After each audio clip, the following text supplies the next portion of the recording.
శ్రీ గణేశాయ నమ, శ్రీ సరస్వత్యై నమ, శ్రీ పాదవల్లభ నృసింహ సరస్వతి, శ్రీ గురు దత్తాత్రేయాయ నమ. గురు బ్రహ్మ గురు విష్ణు గురుదేవో మహేశ్వర, గురు సాక్షాత్ పరబ్రహ్మ, తస్మై శ్రీ గురువే నమ. ఓం అసాధ్య సాధక స్వామి అసాధ్యం తం కిం వద రామదూత కృపా సింధు మత్కార్యం సాధేన ప్రభు. ప్రపంచంలో గురువు లేనిది ఈ ప్రపంచమే లేదు. అజ్ఞానంలో ఉన్నవాడికి జ్ఞానాన్ని ప్రసాదించేవాడు గురువు. గురు బ్రహ్మ గురు విష్ణు గురుదేవో మహేశ్వర, గురు సాక్షాత్ పరబ్రహ్మ, తస్మై శ్రీ గురవే నమ. గురువు దేవగురువు, ఇతడు సద్బ్రాహ్మణుడు. గురువుకు బృహస్పతి అనేది ఉన్న నామాల్లో ఒక నామం. ఇతడికి వాచస్పతి, దేవేజ్యుడు, అంగీరస, జీవ అనే ఇతర నామాలు కూడా ఉన్నాయి. ఆదివారం మొదలయ్యే వారాలలో గురువుది 5వ స్థానం, అందుకే దాన్ని బృహస్పతి వారము కూడా అని అంటారు, గురువారము అని కూడా అంటారు. గురుగ్రహం పురుషగ్రహం. దీనికి అధిదేవత బ్రహ్మదేవుడు. రుచులలో తీపికి కారకుడు గురువు. వయస్సు 30. ప్రకృతి కప ప్రకృతి, హేమంత ఋతువుకు అధిపతి గురువు. తత్వం ఆకాశతత్వం. దిక్కు ఈశాన్య దిక్కు. ఇతడు ఈశాన్య దిక్కును సూచిస్తూ ఉంటాడు. లోహము బంగారం, బంగారు లోహంలోనే పుష్యరాగాన్ని పెడతారు. రత్నము పుష్యరాగం. గురువు దిగ్బలం కలిగి ఉంటాడు.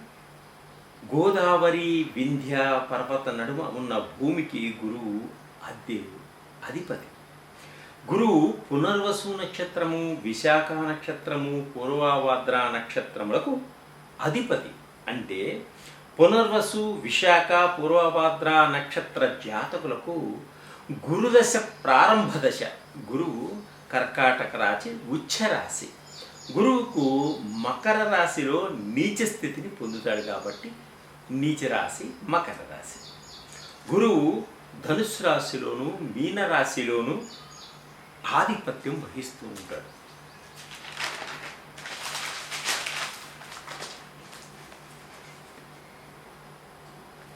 గురువుకు మిత్రులు రవిగ్రహము, చంద్రగ్రహము, కుజగ్రహములు. అలాగే శత్రుగ్రహములు బుధగ్రహము, శుక్రుడు, సముడు, శనీశ్వరుడు. గురువు 16 సంవత్సరములు ఉంటాడు. గురువు 16 సంవత్సరములు ఉంటాడు దశలో. స్వభావం మృదు స్వభావం. సత్వగుణం సత్వగుణం శుభగ్రహం గురువుది. జీవులు, ద్విపాదులు. స్థానం ధనాకారం.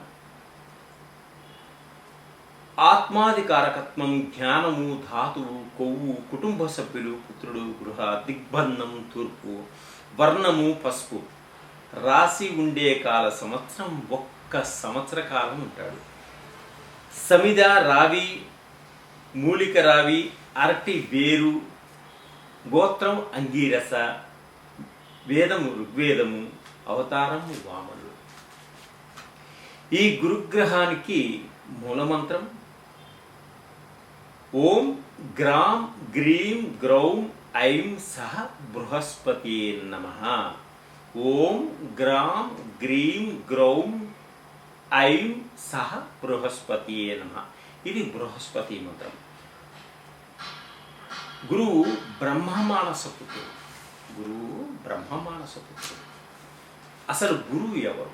గురువు గురించి మనం పరిపూర్తిగా మనం తెలుసుకున్నాక ఈ గురువు మేషరాశి నుంచి ఒక్కొక్క రాశిలోకి ఎలా వెళ్తున్నాడు, ఎటువంటి ఫలితాలు ఇస్తున్నాడో మనం తెలుసుకున్నాం.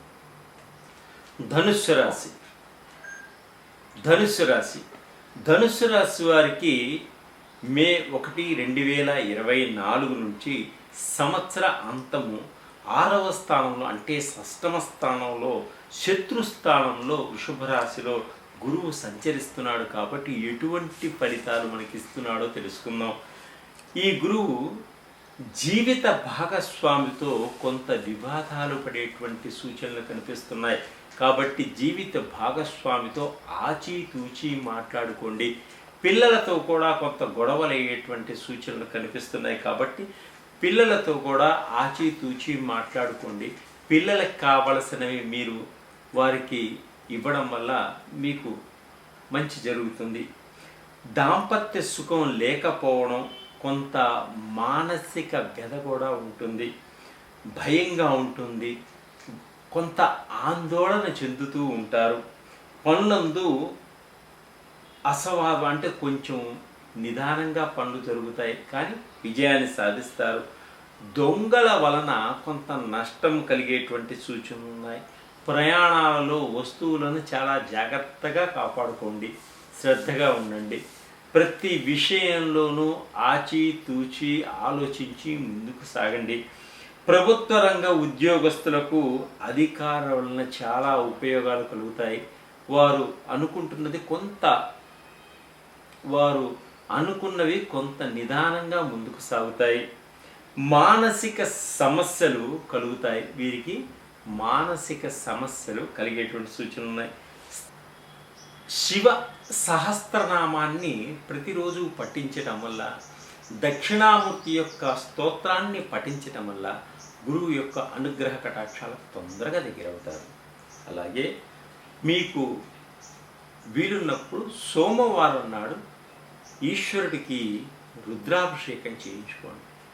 ఇంకా ఎక్కువ కష్టాలు ఇబ్బందులు ఉన్నప్పుడు నమక చమకాలతోటి మాస శివరాత్రి నాడు శివుడికి అభిషేకం చేయించుకోవడం వల్ల మీకు ఉన్నటువంటి కష్టాలన్నీ త్వరగా తొలగిపోతాయి. అలాగే పసుపును తిలకంగా మీ నొసట్న దిద్దుకోండి, తప్పకుండా మీకు మంచి జరుగుతుంది. ఈ పరిహారాలు పాటించడం వల్ల తప్పకుండా మీకు ఉన్నటువంటి సమస్యలన్నీ కూడా పరిష్కారమై మీరు ఆనందంగా, ఉత్సాహంగా, ఉల్లాసంగా ఉండేటువంటి సమయం ఏర్పడుతుంది. సర్వే జనా సుఖినో భవంతు. స్థానచలనం కూడా కొంత కలుగుతుంది. వీరికి తప్పకుండా గురువు యొక్క పరిహారాలు తప్పకుండా చేసుకోవాలి. వీరు దక్షిణామూర్తిని ప్రార్థించడం, రాఘవేంద్ర స్వామిని, గురుస్థానంలో ఉన్నటువంటి రాఘవేంద్ర స్వామిని, షిరిడి సాయిబాబాని కూడా ప్రార్థించండి. అలాగనే నేను చెప్పినటువంటి పరిహారాలన్నీ కూడా మీరు చేయటం వల్ల అధికమైనటువంటి ఫలితాలు పొందుతారు.